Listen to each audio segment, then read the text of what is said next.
of the true story of the Three Little Pigs. Action. Everybody knows the story of the Three Little Pigs. Or at least they think they do. But I'll let you in on a little secret. Nobody knows the real story. That's right, because nobody's ever heard my side of the story. I'm the wolf, Alexander T. Wolf. You can call me Al. Hi, Al.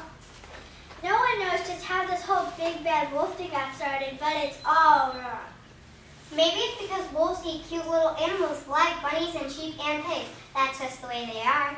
If cheeseburgers were cute, folks would probably think people were big and bad too. But the whole big bad thing, all wrong.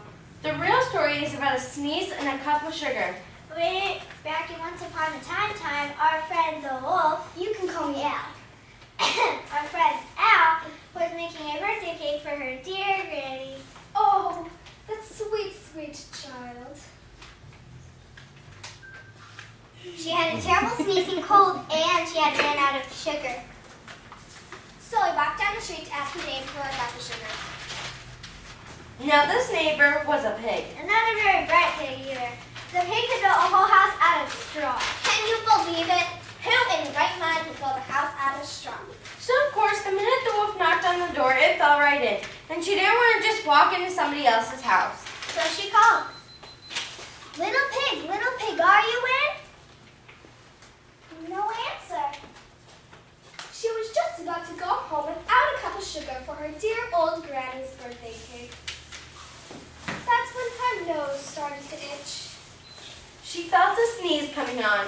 Well, She huffed, and she snuffed, and she sneezed a great sneeze. And you know what? That whole darn straw house fell down, and right in the middle of the pile was the first little pig. Dead as a doornail. The pig had been home the whole time. It seemed like a shame to leave a perfectly good ham dinner lying there in the middle of the straw. So I ate it up.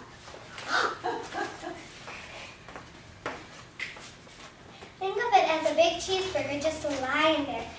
She was feeling a little better, but she still didn't have her cup of sugar to make her dear old granny her birthday cake. So she went to the next neighbor's house. This neighbor was the first little pig sibling and maybe a little smarter, but not much. This pig had built his house of sticks. She rang the bell on the stick house. No, nobody. Ding dong. Nobody answered. The wolf called out. Hello, pig. Dear pig, are you in? The pig yelled back. Go away, wolf. I'm picking the hairs off of my chinny chin chin. She grabbed the doorknob when she felt another sneeze coming on. She huffed, and she snuffed, and she tried to cover her mouth, but she sneezed a great sneeze. And you're not going to believe it, but this pig's house fell down just like the other. When the dust cleared, there was a second one. Dead as a doornail. Wolf's honor. Now you know food will spoil if you leave it out in the open. So the wolf did the only thing there was to do. I had dinner. Again. Think of it as a second helping. The wolf was getting awfully full, but her cold was feeling better. She probably should have made some ham soup. And she still didn't have the cup of sugar for her dear old granny's birthday cake. So the wolf went to the next house. This pig was the first and second little pig of her sibling. She probably should. This particular pig must have been the brains of the family, because finally someone built a house of bricks. The wolf knocked on the brick house. No answer.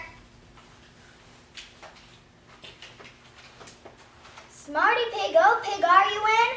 And do you know what the rude little porker answered? Get out of here, pig, and don't bother me again. Talk about impolite. The swine probably had a whole sack full of sugar. And who wouldn't give the wolf even one little cup for her dear old granny's birthday cake? What a pig! The wolf was just about to go home and maybe make a nice birthday card instead of a cake when she felt her cold coming on. She huffed, and she snuffed, and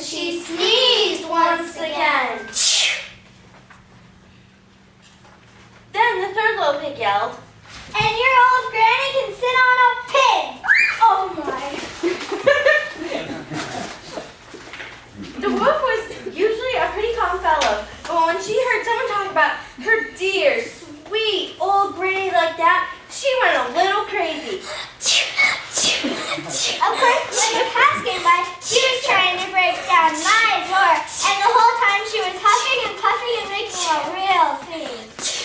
That's it. You're coming with me. The rest, as they say, is history.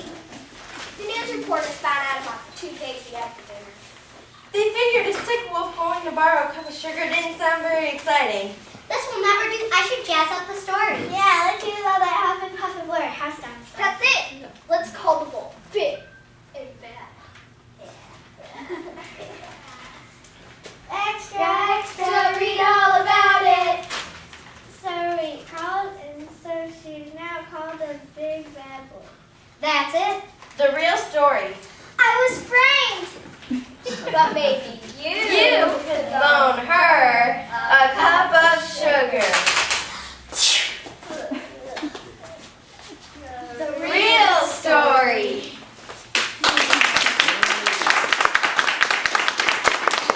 Pick it up, girls. Good stuff. I just wanted to say 2 things. One, since this sort of had a narrator part,